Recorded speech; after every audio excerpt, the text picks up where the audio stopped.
Happy Friday, Marin. How are you? Friday, you're back. Welcome back. We've had an imposter here for the past few weeks. I don't know where he is. But welcome everybody to the fastest 10 minutes of Microsoft Teams Rooms news of the week. Marin, did you have a good week? I did. I honestly can't believe it's Friday already. We always say this, but there's always just, fast and furious things always happening. So yeah, you missed a lot. I feel like last week I think we got it to like 13 minutes. Close, but no cigar. But this week, huge news this week, Marin. Huge news. Partners, everybody had a whole bunch of things to sort of celebrate and go around. The big news this week, Emmanuel's sister is as annoying as Emmanuel, right? Right. Is it Emily? Yeah, Emily is. Emily Nadine Lopez. Just as not a friend of the camera as Emmanuel, right? And Princess keeps biting her arm. I mean, that's the big news of the week. We love this. It's awesome. You got to make good choices, Mary. No matter what you do, you got to make good choices. And speaking of making good choices, thank you very much to Tracy. Tracy actually posted a really, really good blog article about conditional access and Android on Microsoft Teams Rooms. If you haven't read this article, if you're thinking about doing Teams Rooms systems on Android, this is something you actually want to look at. Yeah, I was going to say this is something. Hey, can I break in really quick? Hi, guys. Sorry, but we really need to say that Tracy and I did a video covering all this. So if you don't want to read the book, sometime early next week, there'll be the video. All right. Sometimes the movie is better than the book, right, Michael? No, we can stick around, Michael. Come back. So this covers all of the conditional access for Teams Rooms. And I think it's important to understand Android is a different operating system and does have differences inside of Microsoft O365 and inside of all of your security policies, and things need to be compliant. And it's really important to understand the differences. And Tracy did a great article about what to look out for and how to actually approach when putting Android into your systems. And speaking of Android systems, Marin, good article this week. Gartner's Magic Quadrant. We talk about it every single year. This year, they actually had a Magic Quadrant for endpoint management tools.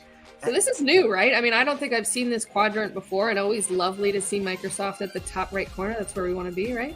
Great to see it. And I think with Android, you think, oh, it's just Android Teams Room systems. But it's really not. It's all about devices overall. And Endpoint Manager actually manages so many different devices. And you can see Satya actually said Intune management of these devices grew 60% year over year. That's a huge growth rate. And again, if you are only looking at Microsoft Teams Rooms Android and not looking at your mobile deployments, you might want to look at these things and have a solution that actually fits both. And that's the idea. Is many people have actually done those mobile devices. They haven't done Intune for Microsoft Teams Rooms yet. And when they do, that's when they're challenged. And that's when you want to go back to Tracy's article and look at it. Right. We're not just managing rooms. We're managing a lot of different devices, right? And then really quickly, one of the things that Tracy and I are doing in the video is how to add conditional access and compliance policies to an existing environment where you already have all your Android phones and everything configured, your mobile phones. So there's a lot more to it, and a lot of things are pointed out that she points out. I feel like we need a trailer to this video, Marin. I feel like it's like a movie, a Hollywood release going on Flinchbot's YouTube channel. If you have not subscribed to Flinchbot YouTube channel, make sure you do that. And there's other important news. October 1st, I posted something. It's really an important date to all of us at Microsoft because legacy authentication is going away, Marin. So I was going to say on this one, I'm not as close to this as you are, but I think one of the things that's really important to kind of, obviously we talk a lot about the tech community and keeping up with these blogs, but this is an important one to learn and dive in a little bit deeper on. It's important because the latest firmware for Microsoft Teams Rooms actually makes modern authentication default by default selection that you have on the device itself. But that doesn't mean that all of your older systems are not legacy authentication. And if they are legacy authentication, this blog post actually has a really good tool that you can run a script against your tenant and see what is still in legacy authentication. Because the worst thing about October 1st is going to be when it's shut off, if your users are not able to authenticate. And I'm not even talking just about Teams rooms. Let's talk about every single device that's inside of your authentication period. Microsoft does a great job of making security for all of your different users, all of your different identities, but you've got to make sure that you're on top of it. Right. Important date, October 1st. Important date. And Maren, there was a case study out of Europe this week. I know that you dove into this article. I haven't read the whole thing yet. Yeah, I brought up case studies last week as just a really important way to kind of exemplify the work that we're doing out in market. And I brought this one up because I think it's important, if you're a partner out in the community or an OEM, this is a partner that basically made themselves a case study. And I know that we're doing that as Microsoft ourselves, but they retrofitted all of their conference rooms at their worldwide headquarters in London. They standardized, they created basically, just like we have archetypes of different types of rooms, and created the service platform all around that. So use yourselves as a case study. If you're out there looking for somebody to study yourself. I think it's great. Yeah, and I think companies, on a scale of this that are doing those large deployments, that's an approach that really works for them, is get it down to 1, 2, 3, 4, 8, 10, 12 different room types, and then just fit those room types into these rooms. That way you're not looking at 1,000, 2,000 rooms and going, oh my God, we've got a huge headwind above us that we've got to solve for. And I think that a lot of systems that even Rico deployed, they were those small room systems that are easily deployed and sort of put out. And that might be an archetype that you look at as people start to come back to the office, because the worst thing about going back to the office is not having the tools or the technology to actually enable you to do the work like you do at home. Awesome. So important case studies, like you said, Rico has one, Microsoft is doing one. They're all over the place for you to look at.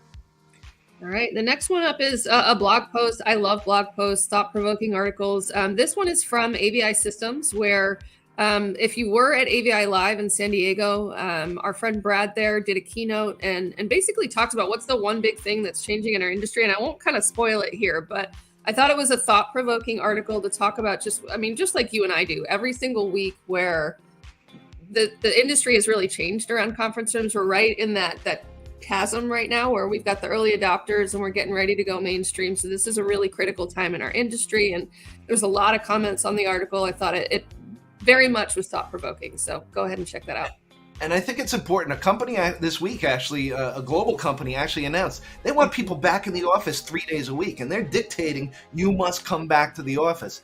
I don't know that that's the right approach, because I think that if you look at the office, it's a tool where people can go and they can meet, and they've got to have the technology in there to be able to do that. And if all that you're looking for are butts and seats and making sure that people are there, that might not be the best way to sort of approach things. So I think there's a lot of thought-provoking articles that are out there. I know that there was another one actually written about maybe you're not doing the right things with Teams rooms if you're just approaching it this way. So there's a lot of things out there, but I think it's important to sort of educate yourself on how you're going to return to the office and how other people are going to return to the office as well. And speaking about educating yourself, Maren, Microsoft Ignite. We talked about it a couple weeks ago. Right. We talked about it a couple weeks ago. It's coming up soon, and there was some internal chatter this week about things that are coming up and things that are going to be announced for Ignite. There is a live element actually from Seattle. There's also some local market-specific opportunities that are there as well. Don't forget about Ignite. Sign up. Make sure that you're there. If you do want to attend in person, there is that option to attend in person as well. Yeah, I was going to say a lot of people, I know we've got many of our OEMs sponsoring. I want to say Poly, Crestron, Logitech, and a few others I saw on the list yesterday. So if you are an OEM, I believe there might still be a few slots open. And then if you're a partner, go ahead and check it out. I think there are a few of you that are looking to join us in Seattle, but I do think for the most part, it's going to be virtual. And I think you should plan for that. It's 2 months away, so a little bit difficult to plan a trip out to Seattle, but I think we're just excited to basically launch our year. Ignite is meant for not only partners, but also the end user community, for us to communicate out what Microsoft is bringing for the coming year. And we've landed a lot internally and with our partners, but this is really the show to the end user community of all the great initiatives that we have coming. So it should be awesome. Very exciting. And Maren, I think our partners are having a whole bunch of events relatively soon as well. I know I didn't get a PowerPoint slide deck, but I know we've talked about it. And I know that our friends at Poly are actually having some things in New York. I actually signed up to go to one with Ribbon and Poly in New York City. So if you're looking for events to sort of go to and to see devices and feel devices and touch devices, we're going to start getting out there a little bit more, I think, and our partners are as well. And share it with us. If you have any content that you want us to promote, obviously we've got a great page selling Microsoft Teams rooms. Post it there or just share it with us on LinkedIn and let us know what you want to promote and we'll put you on our show. And we love all the commentary. Thank you, Michael Tressler, for being our producer in the background and being all over the chat. It's lovely to see everybody and kick off our weekend like this. And thank you, everybody. If you like this show, share it with your friends. Tell everybody about it. And Michael, why don't you go ahead and take us out of here? Yeah.